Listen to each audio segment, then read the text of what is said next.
What's up, guys? In today's video I'm going to show you how to install your HR lockers for your Wraith and or SCX10, and also we're going to put on our AX30402 underdrive gear set.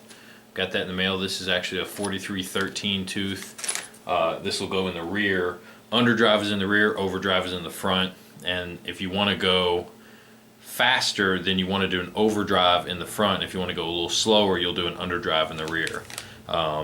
The overdrive in the front will make your front wheels spin faster than your back wheels, and the underdrive will make your back wheels spin slower than your front. So either way, it's the same effect.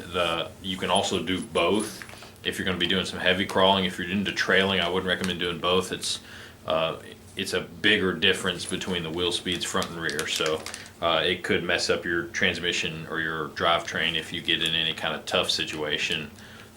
But basically the two wheels are spinning at different speeds. But we're going to install this in the HR locker, front and rear. I've got them, so should help you guys. The stock locker is kind of cheap. I'll show you when we get it all taken apart. It has some weak spots to it, and this will help you crawl better. So let's get installing. The first thing you'll want to do, just to make it easier, is remove your rear wheels. You don't have to do this, but it'll give you some more room to work with.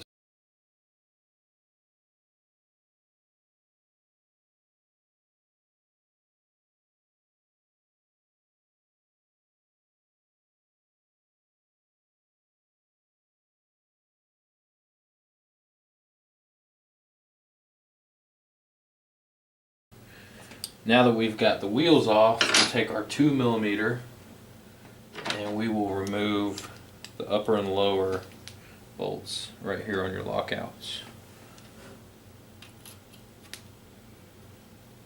A little trick, you don't have to actually completely disassemble the axle, you just have to pull the shafts out far enough to clear your locker. Some dirt caked up in there or something.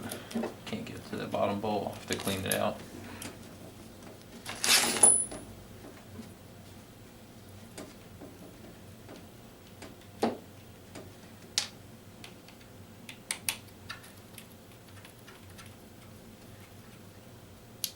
There we go. Let's get our smaller one to see if we can get some of that dirt out of there. Went trailing this weekend, so it's a little bit dirty. There we go.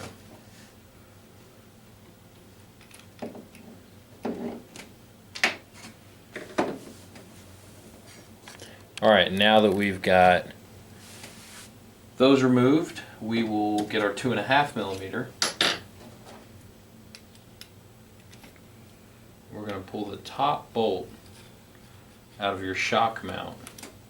Don't have to take the nut off, just that top bolt there on both sides, and that'll allow you to pull the shaft outwards.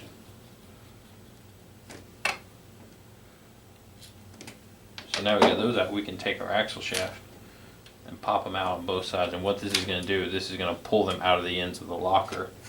And now we can take our 1.5mm and we can pull off the 4 bolts that hold the diff cover on. So with our diff cover off, you can see the stock locker here, and it's held in place by 4 2mm bolts right here. There's actually little retainers that hold those in. So we'll take those out now. And once we get these out, we'll be able to actually pull the entire assembly out. Now this might be a little different for you if you're just installing lockers. I'm actually going to be changing this entire gear assembly in the back. But it'll be the same concept, you'll just reuse this factory differential gear. So now that those 4 bolts are out, you can take and pop up or down on these, there you go, on these covers right here that hold your differential in place. And they'll just pop out. And then we can take our differential and it'll just slide right out of the housing. Just like that.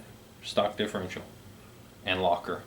We're removing the last screw that holds our locker to the diff gear, and it's actually a 1.5mm. 4 screws that hold it, so now we can separate our factory locker from the diff gear. And you can see the diff gear is pot metal, and the locker actually is an iron cross design, and it's held in place inside of this plastic housing. Let me see if I can pull this apart for you.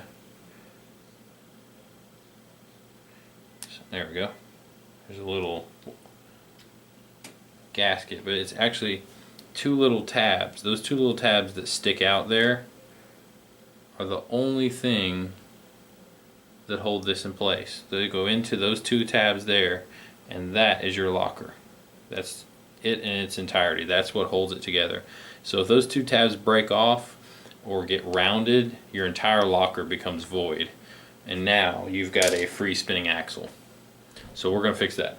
We've got our HR locker here that we're going to be putting on. As you can see, it's a one-piece design, totally different than the two-piece design of the factory axial setup. So this will strengthen that. And what you would normally do, there's two tabs on your stock gear. You can see them sticking up there. And those two tabs, there's two holes that are medium sized. There's large holes, there's medium holes, and there's small holes in this HR locker. Those two medium holes are going to line up, and you'll be able to drop the locker on just like that, and then put 4 screws in the back side. And that's how you assemble your locker. And it's going to be the same concept. We're just going to be using a different gear. Go ahead and pop open this bag here with our gear set. Be careful, it's going to come with a couple pieces. It's actually going to come with your input shaft here. It'll go into your differential. It's going to come with your actual ring gear. Get this out of the packaging here. And then it's going to come with a pin that holds your input shaft in place. So there's your new ring gear. Pretty design there, as you can see. 4313 is your tooth count. 43 teeth on the ring gear and 13 teeth on your input shaft. And then your little pin that it'll come with. So for now, we're just going to install our locker onto our ring gear. And to do that, there's no holes on your ring gear for this one, so you're going to have to be careful and manually line up the holes on your HR locker so that you can get your screws. And it comes with, your new HR locker will come with new screws. I recommend taking one screw and just going ahead and putting it in, and then using that to line up your locker. You can see the 4 holes are not evenly spaced. You've got the top and the bottom are closer together than the left and the right. So just remember that when you're lining up your holes on your locker. There we go, now I got it. I've never actually ran underdrive gears, or overdrive gears for that matter. I've never had problems, but I've always, on steep hills, of course, I've run into issues, but I never thought anything of it. So this should be a handy add-on. I think I'm going to like it. Do a little hill test. I did a hill test before the gears were on, so we'll see how it compares now that I've put the underdrive gear on. I've got that video coming out soon, so keep a lookout for that. I've already set up the hill test in my garage, did some preliminary runs with just stock gearing. And after I do this, I'll take it back out there, and hopefully it'll climb a lot steeper. I think you'd be surprised at how steep it actually got. But there's your HR locker and your 43 tooth diff gear all assembled there. We're not going to go ahead and put it back in yet because we've got to put our input shaft in. So to do that, we're going to flip the car upside down and take the drive shaft off. Alright, we got the truck turned on its lid, and now we're going to take our set screw. It's a 1.5 millimeter. I'm sorry, it's a 2 millimeter out of our MIP drive shaft. Once we remove that screw, it'll make it easier for us to get to the input shaft. So we'll slide that off there. And now the input shaft literally just pushes. And once you push it, it'll pop right out of the back side of the differential.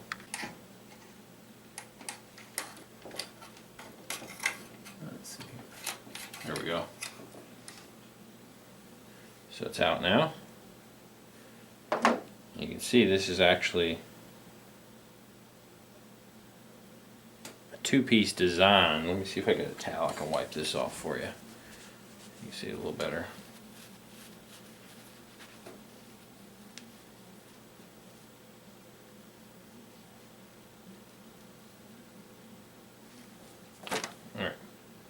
This is actually a two-piece design. There's the shaft and a pin that goes through it, and then there's the actual input gear, which has a little retaining clip on the face of it that holds it together.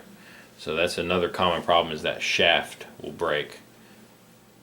What we're replacing it with does not actually need the shaft. It is all one piece. Much stronger, much better built, I think.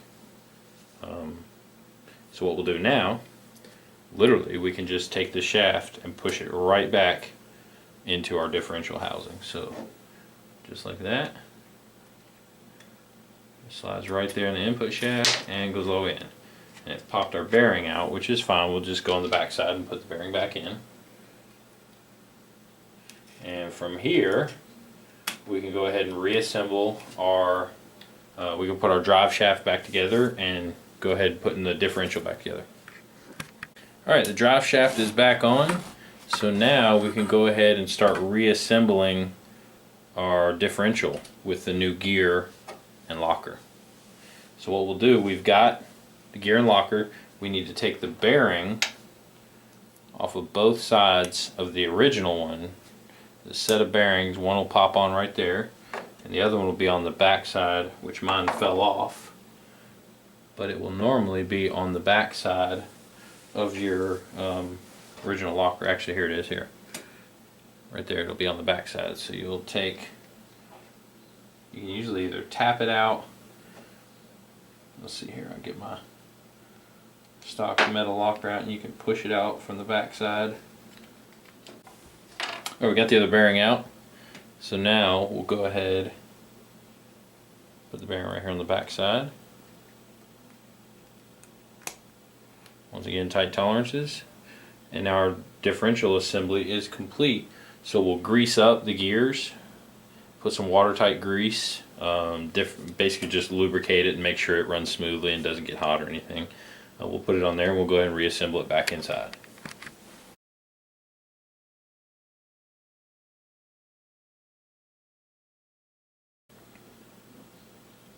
Just spread it evenly there. Alright. Now we can take our gear assembly and slide it back into the differential housing. Clicks in just like that. And we'll take our retaining clips, go ahead and reinstall them.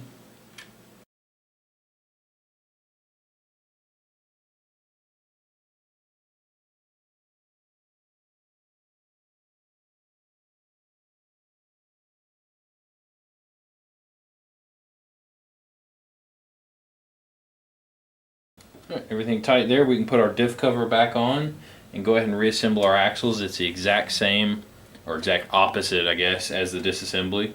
We'll put the 4 bolts in for the diff cover. We'll put the top bolts back in, 2.5 millimeter for the shock mounts, and then we'll slide our axle shafts back in and put our top 2 and bottom 2 bolts in to hold our axles.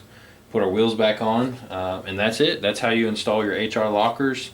Same assembly for the front axle. The only difference is your steering mechanism. You'll have to take your steering links apart. But other than that, the same top 2 bolts, same top and bottom bolts, same diff cover, everything. So hope you guys enjoyed. Look forward for a new video. We're going to do some tests on this afterwards. Like I said, the hill climb video. So keep an eye out for that. Subscribe and stay tuned.